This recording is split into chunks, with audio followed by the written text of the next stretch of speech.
Hello, everyone. Welcome to the Enduring Enterprise, Navigating Crisis and Advanced Economies. My name is Brooke Polizzi, and I'm the marketing director at the NASDAQ Entrepreneurial Center. For those of you who may not know, the NASDAQ Center is a nonprofit that is building a better path for entrepreneurs worldwide by improving access, inclusion, and knowledge in entrepreneurship. As you will see in the chat in a moment, the NASDAQ Center provides programs, resources, and exceptional mentorship to entrepreneurs across all races, industries, and geographies. Make sure you check out those links and resources in the chat. A couple of housekeeping items before we get started. First, let us know where you're joining us from in the chat, and let us know where you're from and what you're hoping to learn today. Second, we will open up for live Q&A at the end of the event. So please submit your questions in that Q&A box at the bottom. That function is at the bottom of the screen. It will be up throughout the presentation. We will try our best to get to all of them, I promise. None of what we do at the center could be possible without all of the amazing support from our sponsors, including NASDAQ, Lehigh University, KPMG, Wilson Sonsini, Wells Fargo, the Nareet Foundation, Walmart.org, JP Morgan Chase, BPM, HubSpot for Startups, and Google Cloud. We are truly humbled by their contributions, and we hope you're as grateful as we are. Before we get started, we're going to launch a few polls to step back and take a temperature gauge of how you are all doing today. We use this information to guide the wellness programs we provide for our global community of entrepreneurs. So the first question is going to be, how are you feeling? Please just take a second to give us your first thoughts. I love it. Optimistic is high, coming in high for us. We do have a little bit of anxiousness here, but optimism is thus far really leveling out.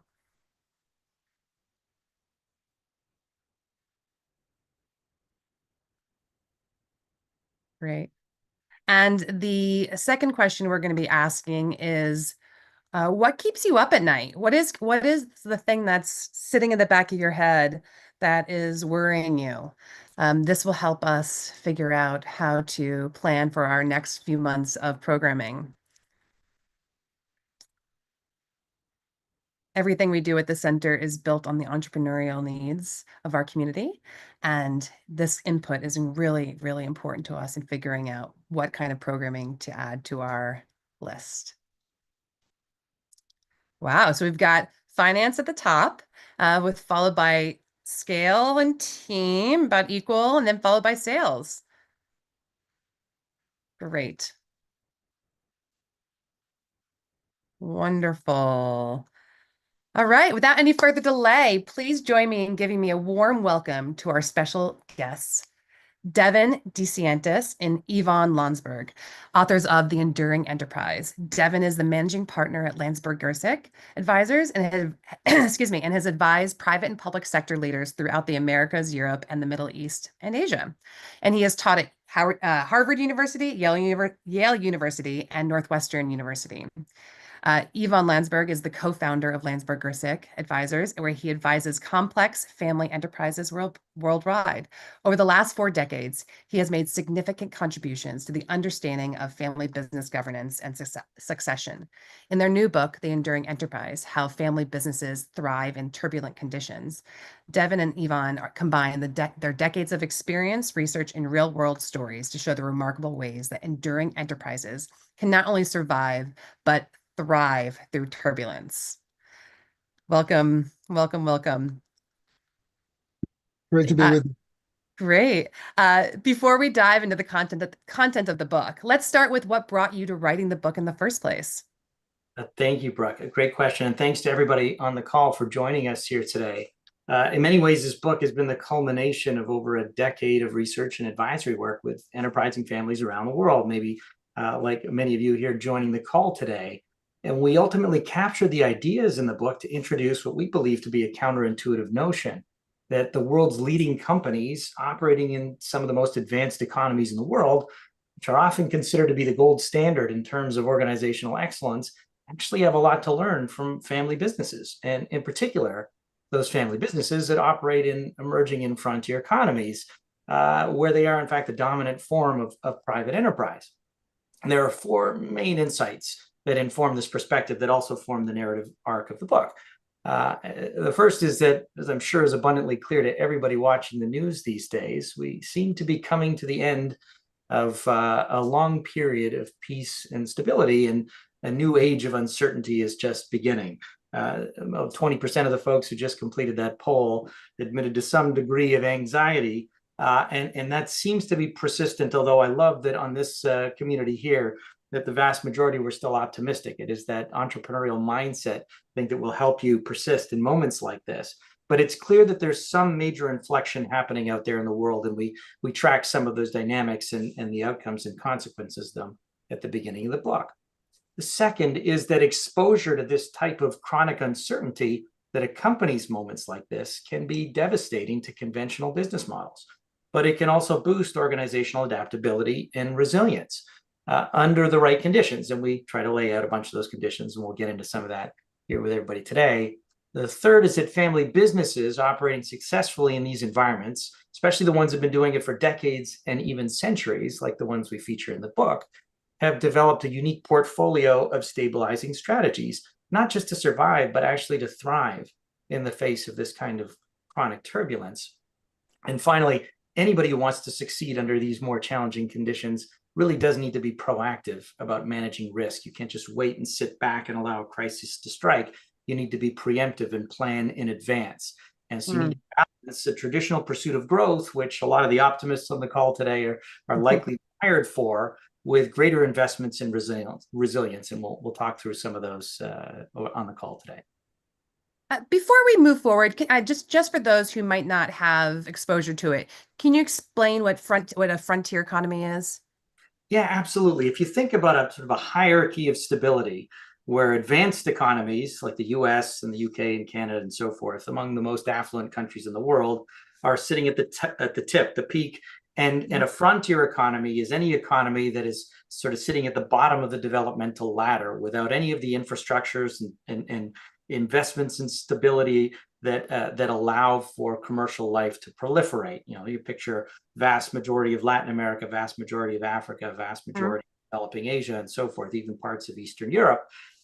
Many of these countries that sit further down this hierarchy of stability struggle to create the conditions necessary for predictable daily life, and whether that's life as an individual citizen or as an entrepreneur trying to lead a business. So you're not just focusing on finance and strategy and sales and HR, but you're also focusing on getting held up at gunpoint on the way to work, and the power failures that are affecting your capacity to manufacture reliably, or mercurial governments or regime change that happens so suddenly, and all of a sudden the rules of the game change entirely. And that's probably the greatest structural difference between an advanced economy and an emerging or a frontier economy.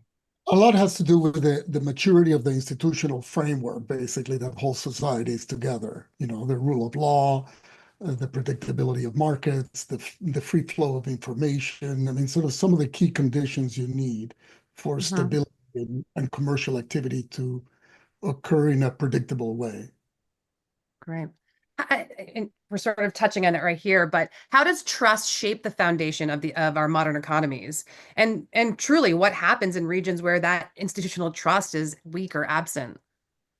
Yeah, trust is, as Warren Buffett said, one of those elements that we take for granted until it's missing, and when it's not there, you really notice it, right? But it is fundamental. It is the one ingredient that allows for, again, that institutional framework to work in an orderly way, for you to be able to get on an Uber and trust that the driver is going to take you where you that you wanted to go, or that you switch the lights on and they come on, or there's clean water coming out of the taps, and so forth and so on. So the institutional framework is that provides the foundational ingredients for trust to occur. And of course, one of the key features of trust in these environments is the familial component of these businesses. So the fact that they're owned and operated by families It's a sort of bubble of trust in an environment where trust is actually missing.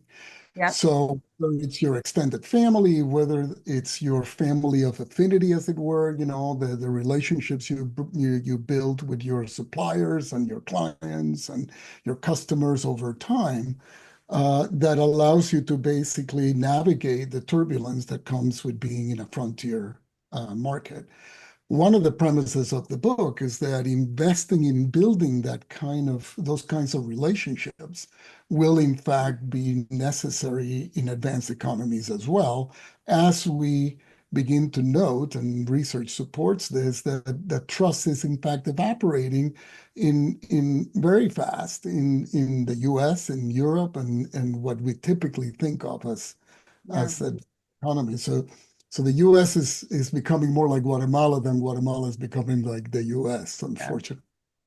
I'm thinking about how one of the things most people, when they are presented with instability, tend to insulate. And what you're saying is don't insulate, build, widen your network sooner so that you don't need to insulate further because your control circle is much wider. You have much more control because you've been working through planning and preparing for this, whatever it may be, because you're a family business and enterprise, you are creating trustful relationships early Exactly.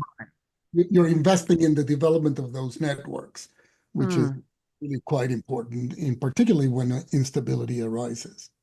If I can add, it's Yeah, also preemptive to your point, Brooke, that you don't yeah, wait until the crisis strikes to begin to build these relationships. It's too late yep. at that point. You need to do so in advance. And one of the things that's fascinating, the more you study this, you realize that in the absence of generalized trust, for instance, in the system, Mhm, in the absence of reliable power systems or transportation systems or health systems or political systems for that matter, that human beings tend to very instinctively fall back on our more primordial traditions, which mhm, come naturally within the family construct and within our families of affinity, as Yvonne says, our familial relationships, those other families that have become friends of our family over time.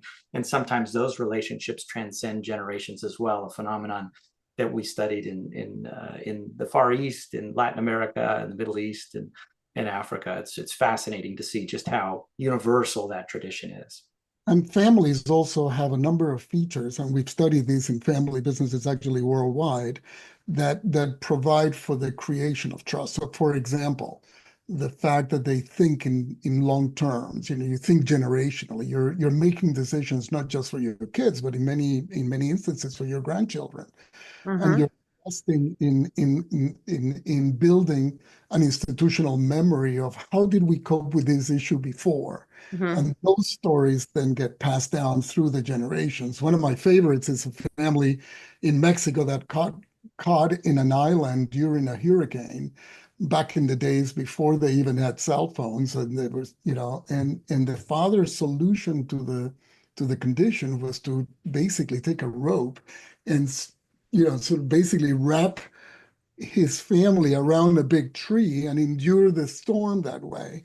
And 3 generations later, the family still talks about that instance where they came together and they really were just painfully aware of their interdependence in order to survive. mhm. That kind of institutional memory, just to provide one example, builds over time and then allows these families to basically draw on that inventory of experience to tackle whatever the future may bring them. I'm curious how these lessons, these incredible lessons, can be applied to non-family enterprises, to all businesses. When you're not thinking about generations, you're thinking about the employees, you're thinking about the sort of second degree and third degree people who are affected by your business. What are some of those lessons that can be brought into other types of businesses?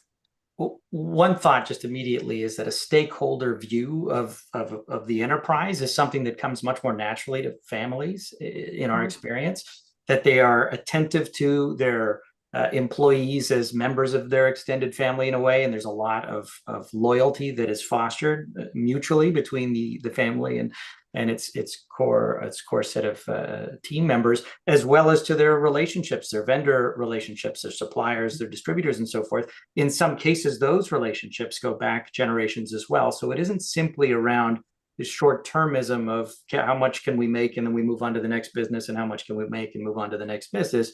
That the planning horizon for families is quarter century and oriented, not quarterly oriented. Yeah. Any organization can reframe their planning horizon around that longer term perspective, and that powerfully shapes everything from organizational design to strategic planning and to the values of the organization. And it becomes a different North Star, one that helps and insists upon you planning for crisis, because over a quarter century, you're likely to bump into some adversity. It's not likely to be a linear path to success. And so if that's truly the outcome that you're searching for, then it behooves you to begin to invest in some of that resilience, whether you're a family-controlled business or not. Yeah, and then just to add to that, as we say in the book, we family enterprises, but also non-family enterprises that adopt these practices develop a just-in-case mentality as opposed to a just-in-time mentality. Mm. The idea being that you are certainly pursuing growth and pursuing the upside, but you're mindful of prudence as well. So you are, and every time you take a step in the direction of managing risk is not free, right? It's my favorite example from I learned from Devin is you just think of a spare tire in a car. It's something that occupies a lot of space in the trunk and it's weighty and so forth. But boy, does it help when you need it? And I was saying to him that my wife and I went on an African safari not long ago, and we noticed that the Jeeps in the Masai Mara have actually two spare tires, not just one. So depending on your perception of risk, the kinds of measures you have to take to actually be ready for the eventualities that can come up are quite important. Those lessons, I think, are every bit as important for all companies.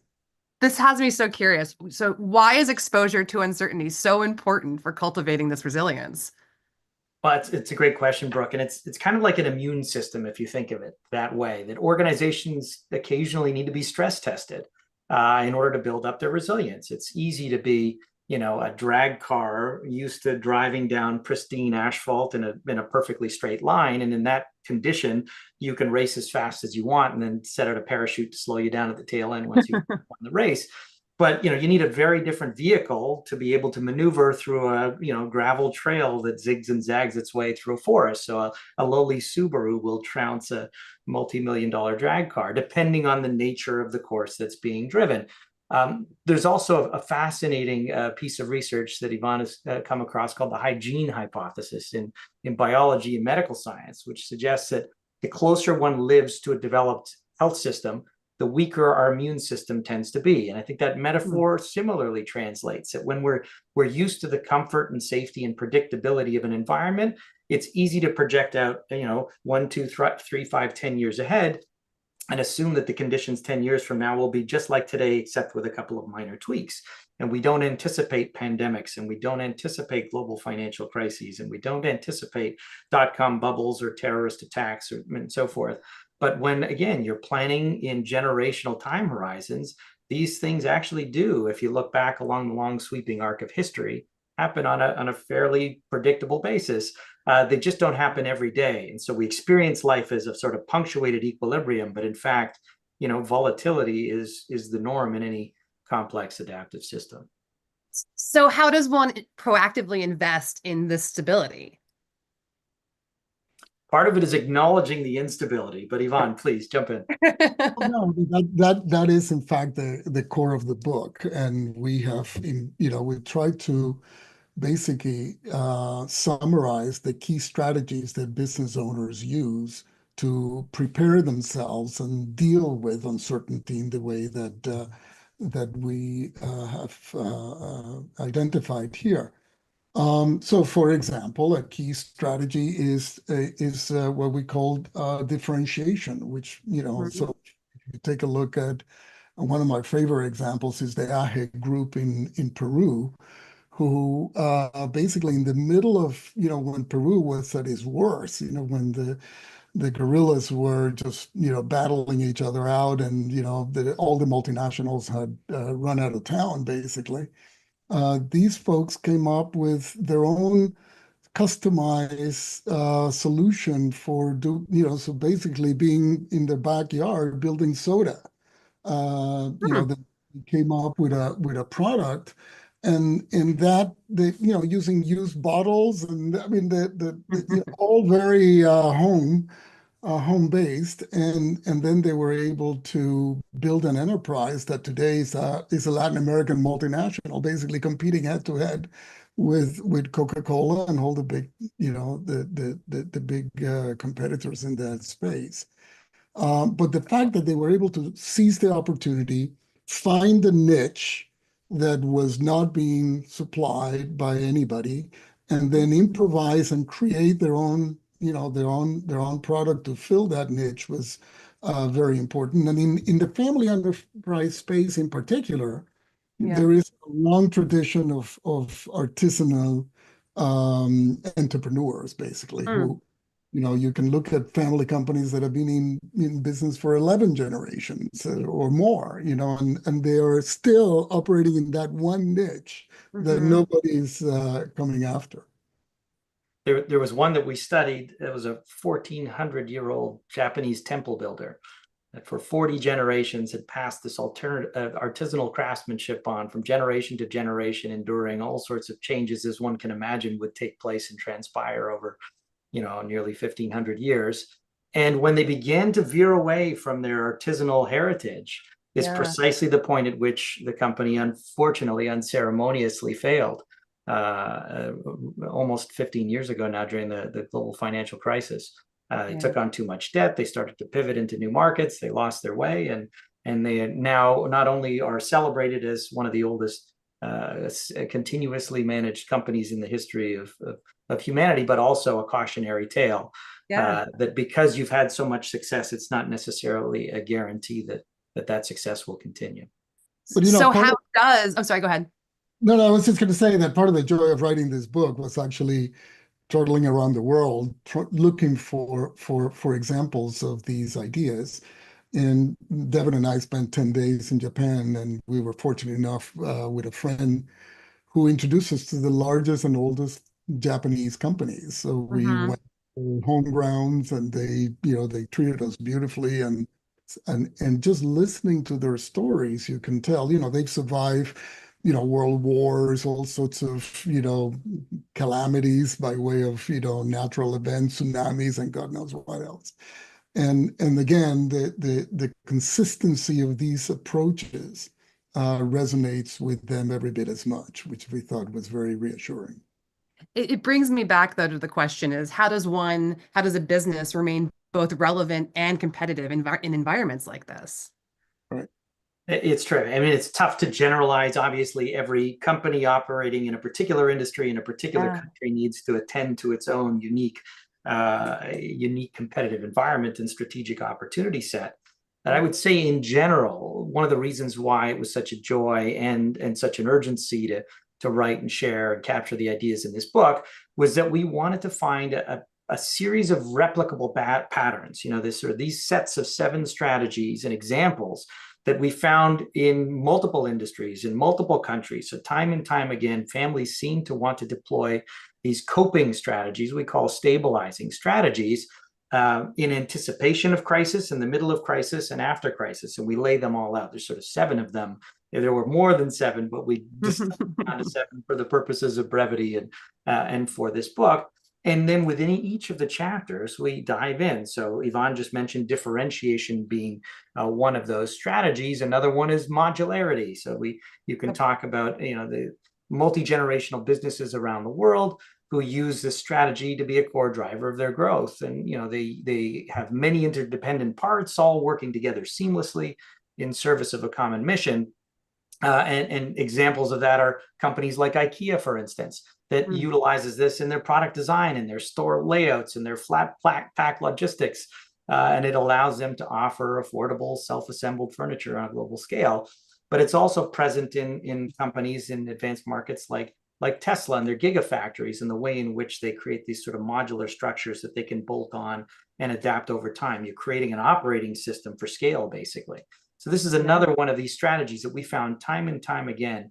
Families developing joint venture partnerships with foreign multinationals and creating a modular hub of commercial activity. And we found clusters of these businesses that became trusted counterparties to global brands in their local countries. And they assembled a portfolio of these partnerships, these joint venture arrangements, and became the way in which large firms like McDonald's and Xerox and Caterpillar and General Motors and Philip Morris would tropicalize their American products for foreign markets. And because they became trusted boots on the ground and were able to negotiate with local suppliers and contractors and the customs folks at the border and the government in terms of permitting, they assembled a unique domain of expertise that made them the chosen partner for these foreign brands when they wanted to enter a new country. And sometimes it also became a source of innovation, so for example, and reverse innovation, like the Happy Meal was invented in Guatemala by a woman, the spouse of the owner of one of the McDonald's branches there, who came up with this construct and tested it in Guatemala, and it worked great. And then McDonald's worldwide adopted it. So it's an example of sort of measured risk taking in the context of modularity that then gets ballooned out into the parent company, which we thought was very interesting. So what makes these symbiotic relationships so effective in reducing that vulnerability? And also how can that be brought into organizations as they're being built here? Well, symbiosis is one of the strategies that we identify. And essentially, when you're working in a frontier market, you have to pay attention to what's going on with the authorities, whoever they may be, right? How do you develop a sustainable relationship with the government du jour, as it were? And how do you do it in a way that does not compromise your own values? So in the absence of the rule of law, you're basically navigating these relationships, and your one north is dictated by who you are and what your identity is and what your family stands for and what your values are. So that becomes a primary directional instrument, if you will, for navigating these relationships. But they are critical. My dad used to say that if you hit a rock with an egg or an egg with a rock, it's always the egg that breaks. So you have to figure out in life when you are the egg, and learn to develop a relationship with the rock that is sustainable. These days we see it in the U.S., right? So we see Musk already building relationships with Trump, and all of the business sector is trying to figure out what implications does this change in the administration going to have for them. Yeah, yes, you have to figure it out, and you have to invest your time and attention in sort of carving a path through that. Right. If I can just add to that, Yvonne, I agree completely. The U.S. is just more used to a more leisurely, sort of drift to the left and drift to the right as regime changes, not the more lurching change that appears to be imminent. And this is a very common experience in emerging and frontier economies, where they're more used to sudden regime change and sort of the inversion of a moral or ethical or industrial policy as commanded by the ruling party, and all of a sudden, that flips, and your greatest asset, which might have been an allegiance to the outgoing party, becomes your greatest liability, as you're still tethered to this regime that has been kicked to the curb. And that's nowhere more present for us as we were doing our research, as is the case in South Korea right now with the Chaebol. And the group of families that have long been the drivers of economic development in the country, companies like Samsung and Hyundai and LG and the SK Group, who have helped lift South Korea from being one of the poorest countries in the world to being one of its most affluent of the last 50 years, but over the course of that time have also amassed a lot of wealth and power and influence. And increasingly, their modern citizens have said, enough is enough. It's time for the little guy to have an opportunity to compete. And so you've begun to see a bit of a pushback, in fact, a large pushback against the status that these dynastic elites have held within Korean And society. that's what happened in Iran so many years ago. Oh, for It's when sure. the Shah was over. I mean, that's Exactly. really emblematic there. So to turn a slightly different way and look at this from a different perspective, I'm thinking about redundancies and how we build them into organizations, knowing that all of these changes are happening and a million different things can change at any moment. So how can businesses balance the cost of these redundancies with the need for this resilience? It's a terrific question, Brooke. And redundancy is another one of the strategies we cover in the book.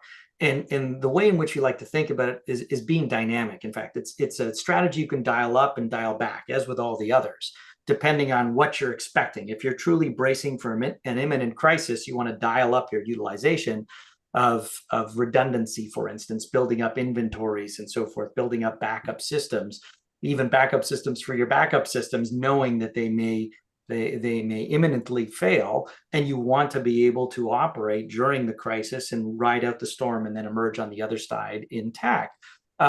One of the families that inspired us during our development of this particular strategy was the Pierre Louise family in Haiti, who run the La Plaza Hotel there. And they have faced every form of calamity over the last 40 or 50 years that they've been in control of this enterprise, operating one of the most notorious failed states in the world.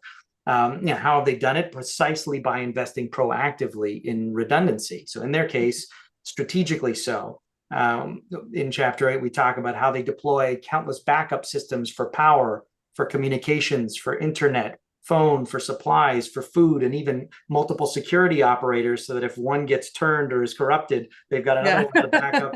They've got backups for the backups. They've got backup parts for each of those backup systems and so forth, knowing that none of them on their own can ever be fully trusted. It's what we call in the chapter layers of defense. It's a tactic, in fact, that is utilized often in the military context where these threats are existential, and therefore the imperative to invest in them becomes higher, and the willingness to invest and spend the resources. But it's the same impulse, it's the same inspiration that would drive a family business, or any business, frankly, to want to brace for impact, to be able to have enough on hand to ride out a storm, rather than wait for the crisis and then go searching like everybody else for the thing that everybody wants.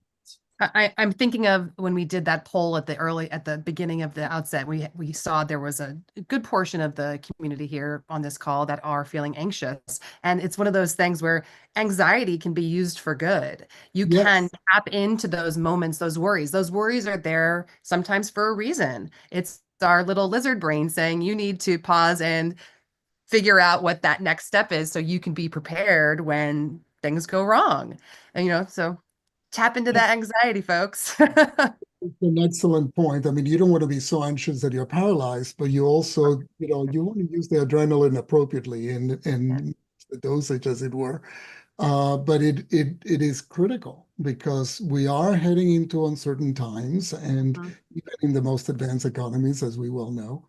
And, just taking it for granted and assuming that it's all going to work out is not a solution. You really do have to be attentive to it, which means that you're going to have to carve out time away from what you consider to be the main operating activities to run your business, to actually attend to the context within which you're operating in a much more forceful way. I mean, we talked to CEOs that it's not unusual for them to spend 20% of their time just going through the crisis du jour, as it were, to kind of be able to move things forward in the way they're operating. In your book, you talk about migration as another strategy. When is that necessary for survival? Well, many of the families that we worked with actually pay a lot of attention to migration. I mean, some of them are pushed to migrate because things are deteriorating so badly that there really is very little option. But even in those cases, it's kind of inspiring to know that they always leave a footprint behind, meaning they're moving to other markets, to other geographies, and yet are able to keep enough of a local presence to be able to return if things come back in a relatively quick way. Migration is tricky because depends on where you go and how different the territory is from where you're coming from. And in some cases, they are comparable, like if you move from a Latin country to another Latin country, you are at least from the language, you're familiar with enough with the culture and so forth. If you move from the Latin country to Florida, that's already one step further. And if you move to, the northern parts of the U.S., then that's an even further step. And lots of families, ironically, migrate but then get into trouble in the places where they move to. So what started out as a risk management strategy ends up being actually a risky move Yeah. for them. So Thinking back to the earlier strategy where you're creating, your wider bubble, and when you migrate, you often have to start again. right. Sometimes it's the only option. I mean, many of these families that obviously creates an internal drama as well, who from the family will migrate. Mhm. Happens if they succeed beautifully where they migrated to, and how the relationship with the people that were left behind gets managed. It makes a big difference as well. But the common denominator often in migration is the familial component. Deb, sorry. No, I was just going to say, interestingly, the two strategies that we've just been talking about, redundancy and migration, are often paired. We got a couple of cases in the book, one of a Middle Eastern family that was based in Yemen that had built an entire backup community. They bought up basically the better part of a neighborhood in Egypt, so that if things got really bad and the civil war in Yemen, heated up, that they could essentially extricate 150 family members and fly them to safety in this backup community that they'd already built and assigned homes and so forth. And a skeleton crew, so to speak, would remain behind in the home country of family members who were handpicked to be, the ones that they felt were best capable of doing this and overseeing the operations. But there's a combination of having the foresight to build out and invest in this other community, and the presence of, where do we pick where we don't need our visas, where we can hop on a plane and not get stopped at a border and so forth. So they had to think through that lateral migration that Yvonne was just talking about, as well as deploy the resources to build out this infrastructure. And another one is it was an Eastern European shoe manufacturer that would eventually become one of the world's largest, but heading into the Second World War, sniffed that things were going to become a little less stable in Czechoslovakia, where they were based. So they built a secondary headquarters in Canada. When the Russians more or less seized their assets in the wake of the war, they had this backup headquarters ready to go. And because they'd been there for several years and had all the backup systems and processes and people ready to go, they sort of shut down this one and activated that one more or less at the same time, and were able to sustain their operations. And it's a wonderful way of combining or illustrating how various strategies can be combined to support the stability. Sorry. And this is an interesting component of the migration element is not only are some families are pushed to migrate, other families migrate out of opportunity, right? Sort of. Also, you see it a lot in young entrepreneurs now contemplating what they're going to do with China, for example, and who from the family will actually move there to try and develop the offshoot that they're trying to build a market there. So and in the reverse direction as well, from China to Singapore, or from China. And every one of those often is a member of the family, because that's who you trust the most, right? Yeah. So that all builds in that direction. That's so interesting. As we've been talking here, I've been thinking about the strategy you guys discuss about simplifying operations and these processes. And it feels like those three actually all three of those things go together, because as you simplify and you codify what that decision-making process is, when you are sending someone away to go run this separate headquarters, for example, or this new community, knowing exactly what needs to happen Right. is obviously knowing that you are all on the same page and you have a simple way of going through that order of operations. What kind of risks come with this approach? It's a terrific observation and question. When we think about simplification, it involves identifying those essential products and services and processes and functions, so that we can streamline ourselves until conditions return and abundance is once again a tailwind for us. So in those moments of scarcity, we almost have to chop off the finger of the hand in order to save the Yep. arm. And one of the risks is doing too little and not saving enough, not really, shrinking back to the core, hibernating, so to speak, and riding out a long winter without sufficient energy or nutrition to nourish the organization. And the other is cutting back too much, simplifying so much that you lose the essence of the business, and in fact you become a shadow of its former self, and you're not able to deliver into all of your commitments, and you lose the credibility and trust of your principal stakeholders. So there are risks on either side of doing too little of this and doing too much of it. But one of the businesses that inspired us as we were studying this particular phenomenon was an Argentine confectionery company called Grupo Arcor. And they had managed over decades to be able to navigate a really tumultuous macroeconomic environment in Argentina, which was more or less mismanaged, macroeconomically speaking.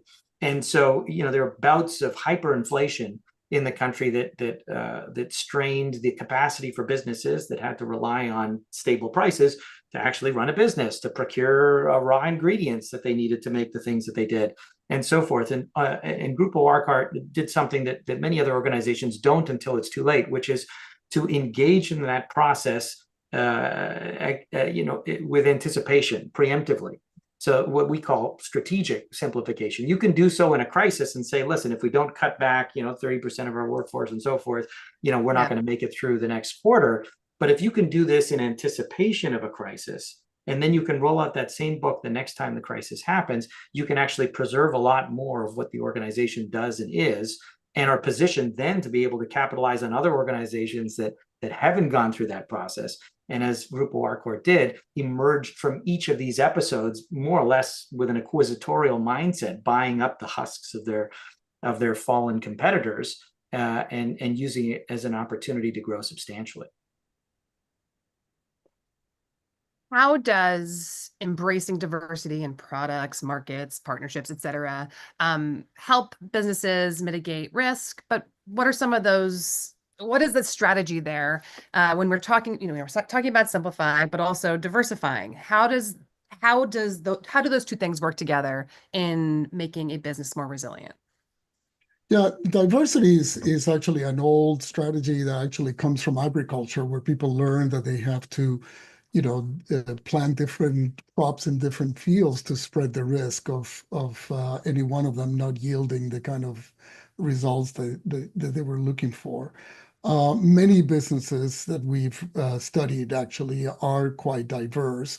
And I got to say, diversity doesn't just apply to the markets and products that you're investing in, but also in the composition of your teams, right? So family companies, by their very definition, have people that are operating from different roles. You've got people who are owners in the family and out of the family. You've got people in management and out of management. You've got non-family executives and so forth. So it's the blend of those talents that often yields better decisions, right? So, but diversity is also very critical in terms of being able to spread your risk. I mean, one of the companies that we feature in the book is the Tata Group in India. It's an enormous company. They operate in, I think they have 30 companies altogether. They're operating in 150 countries with over 150 billion in sales and 1 million employees. So we're talking a huge company. But right from the beginning, the founder began with a mindset of diversifying across different products and markets. So it is very common. We run a group of Latin American conglomerates that we meet twice a year, and we have been doing it for 10 years with the CEOs and the chairs of these companies that come together to share ideas. And Mhm. again, how do you manage the expansion and the contraction of that diversity is one of the skills in being able to manage risk appropriately. And this is so fascinating. What mindset shifts have you guys identified that are needed in order to turn these crises into opportunities? And I would love to know if there's a way that other businesses outside the family enterprises, but also other businesses can For sure. apply that to their business. That's another great question, Brooke. And I think this goes back to what we try to frame in the book as a frontier mindset in a way. As we enter this new age of uncertainty, which is wholly unfamiliar to many of those who've been born and raised during this era of more or less stability, the golden age of modern capitalism that emerged in the wake of the Second World War and has more or less continued unimpeded for the better part of a century. And I think that it comes with recognizing that crises are an inevitable part of life, and that our ability to adapt and change is essential for survival in any context, whether that adversity darkens our doorstep once a decade or once a month or once a minute. The idea that you brace for a crisis is, it's ancient wisdom. And we've just forgotten it because there haven't been as many crises. And so we've lost that muscle memory in a way. And so it's helpful for people to remember what the typical pattern of a crisis is. Essentially, there's three phases to any crisis. In the first phase, risk begins to spike, right? Something happens in a wet market in Wuhan or in an arcane part of the capital markets, and some default triggers a fear and a rush for the exits and so forth. And in those moments, we need to brace for and absorb the initial shock, which is, a stampede heading towards the exit, the animal spirits of humanity all mobilizing simultaneously. And the speed and clarity with which leaders respond to these moments is a huge determinant of long-term success, as well as just your ability to survive that initial trauma. So that's phase one. Phase two is more or less riding out the storm. So now we're dealing with a sort of an elevated period of uncertainty. And the focus really there has to be on endurance and pacing. This isn't a sprint, it's a marathon. And so we need to brace ourselves for the fact that things aren't going to go back to the way they were tomorrow or the next day. And in fact, we may have to think about doing things very differently than we have in the past. Whether that's, coming through the pandemic and recognizing that hybrid work and virtual events like this are here to stay, or whatever the sort of realizations were as you rode out the storm. But we do need to recognize that the future will be different than the past, and we can begin to lay the seeds of that change during this second phase. Now, phase three is as the crisis begins to subside. Again, this is any crisis you can think of. It's the same pattern consistently. History rhymes, even if it doesn't necessarily repeat. But as we think about what the next normal will be, we need to transition out of crisis mode, and we need to begin to rebuild our planning muscle. We need to leverage those 70% of folks on the call here today who said they were optimistic as well as anxious, and say that, okay, this is the moment for us to begin to be a first mover and not wait for others, because the opportunity set is going to be quite vast. There are several of our competitors and peers that wouldn't have made it this far. And so we have an opportunity to really take the next level in our growth and development as an organization, which might not have been possible but for this crisis throwing everything into a tailspin. How do we distinguish effective risk management in these types of environments, these volatile environments, and how do we balance the need for growth? How do we do this? How do we make this happen? Well, I would say that the first thing, and this is also a consistent pattern across all the companies we studied, is just simply to be aware. Denial is a powerful force in the human mind, and in taking steps to be prudent, require energy, required, again, shifting attention from the daily operations of a company. So the first thing is to really understand that you can be enormously successful today, but something can hit you from the sides that can derail you really fast. So you have to be anticipating that can happen. So, building in sort of an insurance mindset, I think would be, one way of putting it. Another is to build institutional mechanisms inside your business that monitor risk, right? Mhm. So that it isn't just something you do occasionally, is part of the way you operate, is Mhm. part of how you do things. And in the book, we've got a couple of chapters that are focusing in exactly on your question and dealing with, what do leaders of the enterprises need to take on in order to manage risk effectively? What do their families need to take on? What do the enterprise themselves and what do owners need to take on to be able to orchestrate effective governance mechanisms so that risk is managed prudently? In the Q&A, we received a question from a person named Veronica, and the question was, as a small and growing business, I find that systems are something that I harp on. Do you find that operating systems are ever changing, or is it best to have a core system? And I bring that up right now because it seems like it really overlaps with that comment and I think that it would be a Mhm. great fill-in moment. Devin, you want to take that? Well, I was going to say what occurs to me immediately is the work that we've been doing around simplification, which is to identify what the most core operating system is, the set of activities without which your organization will cease to exist or cease to be differentiated from its competitors. You can always pivot and so forth. In fact, much of the literature, the lean startup and so forth, that applies to those resource constrained startups, like many small businesses, applies to many of the contexts that we were studying in the book here. The question of pivoting or persevering is one that's so true. It essentially is the driver of the whole choice to migrate. Are things so bad that we need to move, or should we continue to put our head down and push through here? And so I would say that there has to be some core operating system that will become the essence of your competitive advantage. But you can try on different ways of bolting, and this is where modularity fills in. You can plug and play alternative distribution channels, alternative supply channels, alternative talent management systems, alternative IT systems. You just need to make sure that there's some essence that remains stable. Otherwise, you're going to lose your way quite quickly. I mean, picture not having a North Star or a compass in the face of a storm. You kind of want to have some sense of where you're heading big picture. Otherwise, you're constantly making decisions and could end up just going around in circles and not making it through the worst of what you're facing. One thought here is there's a wonderful strategy that was developed originally by a Nobel Prize winning economist or psychologist, actually, Daniel Kahneman. And he talks about doing pre-mortems whenever you're about to make a big decision.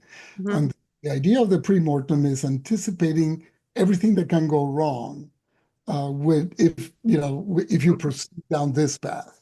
Yeah. And the research shows that if you go through that exercise, your ability to actually respond to all of the uncertain things that could happen actually gets heightened.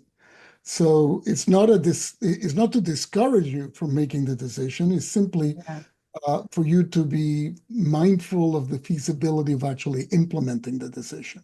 Right. And you don't want to exist in a state of catastrophizing, right? You want to Oh, exist, you you're don't want anticipating, to. but you're not existing there. It's planning and saying, if this were to happen, I do X. And so therefore that anxiety goes down because you know that you have a plan should there be these things coming together. I'm so glad you said that because in fact, because our focus is in part on risk management, right? One of the things you find from the companies that we've talked to around the world is their enormous enthusiasm for what it is that they do. These Hmm. people who have a very clear and passionate vision for what they're pursuing, but they're Hmm. also attentive to the downside of the feasibility of accomplishing their vision. So they don't get so enthusiastic with where they're going that they're blind to the potential risks. Yeah. Absolutely. There's a Mandarin construct for crisis that we particularly like, and think of it as an inspiring guide. The term crisis is actually it involves two distinct but complementary characters in Mandarin. And forgive me if I mispronounce this, but one is Wei, which means danger, and the other is Ji, which means opportunity. And every crisis has within it seeds of both. And it's important to recognize that we need to brace for and prepare for the negative elements of something, protecting against the downside while also being attentive to the opportunities that can emerge as the rules of the game are changed on us. Our time is winding down, but I do want to get to this one question. We have a number in the Q&A, but we have 3 minutes to go. And then at the end, I'm going to come back and ask you both one more question is a little bit self-serving, but I'll get there. Siobhan says, how do you recommend when there are likely to be overlapping waves of crisis? What are flags that we are actually entering stage 3 versus the calm before the next wave of crisis? I thought that was very interesting. What a terrific observation. We, in fact, in the book talk a little bit about, and I know we don't have much time here today, but talk about this concept of polycrisis. And in fact, that there are 5 meta trends that seem to be gathering on the horizons right now, each of which may strike us in different ways and at different times, but it feels like we're going to be constantly bracing ourselves for impact. And in these moments, it's important not to get fixated on the eye of the storm and perceiving that we've made our way through prematurely. Now, if you look back at the Great Depression and the performance of, for instance, the Dow Jones during the Great Depression, you will find that it took, nearly 25 years to recover fully the heights of the stock market that preceded, in the late 1920s, the first precipitous drop. And there were many moments at which it looked like there were false dawns, but it does take a long time for structural change to coalesce. And so you want to be optimistic, but you certainly don't want to be among the first to just presume that everything is back to normal and find, in fact, that the worst of the storm is still to come.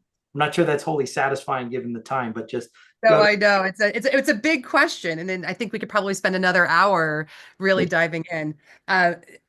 If you guys were from each of you, if you could give us one key takeaway that you want us, the entrepreneurs and the people on this call, to walk away with, besides obviously going out and buying the book, because it has been like business therapy for me today, and I've been loving the session. So thank you.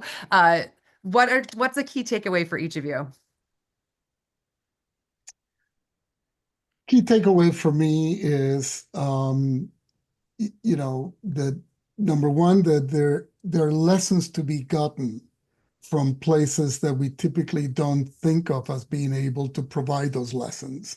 So the idea that large, mature companies operating in advanced economies have something to learn from small family companies operating in the fringes of capitalism, I think it's in itself counterintuitive and really important, because it is those folks who've developed the capacity and the resilience to sustain themselves successfully for generations. I mean, just think about that. The Carvajal company in the 6th generation being managed out of Cali, Colombia, and 300 cousins who belong to the same family. And it's a huge multinational operating all over Latin America and elsewhere. So that would be a key takeaway. Get curious about that. Couldn't agree more. I would only just add that we should all remember that family capitalism is in fact the dominant form of capitalism around the world. And we often think of the sort of the big names, the Walmarts and the Samsungs and the New York Times and so forth, but the long tail of private enterprise around the world, for the most part, outside especially the US and maybe the UK, is in fact family controlled. Up to 90% of all economic activity, employment, R&D driven by family companies. So anybody who is thinking of this as a fringe element of the business world ought to take note and take inspiration from some of the tremendous stories of success that we've found in these places. And for those in your audience who are just solo entrepreneurs that are starting out, the likelihood is high that you're relying on some familial element to your success. Somebody lend you money, somebody is working for you, somebody in that inner circle is every bit as important as all the other strategies that you use for managing your enterprise. So, keep investing in the development of that circle. Well, thank you both so much for taking the time to speak to us today, to our community, and sharing your insights. This was a fantastic overview of your book, Enduring Enterprise. On behalf of the NASDAQ Entrepreneurial Center and everyone in attendance today, thank you, thank you, thank you for joining us. We appreciate it, and we hope you can come back and enlighten us again someday. We would look forward to it. For those, y- feel free to, I know we're over time, everyone, so thank you for being patient with me too. And I really enjoy taking the time. For anyone who would like to join us for some upcoming events, look in the chat. Anna has been dropping some links in with you for both finding the book as well as connecting with Devin and Yvonne. We also have resources listed there, including upcoming classes, webinars, and our workbooks and toolkits that you can use. Thank you so much for joining us, and thank you for staying on. I appreciate it. Thanks so much, Brooke. Anna is going to be sharing a quick video showing a little bit more about some of our upcoming opportunities. Great. Thank you, everyone. Take care.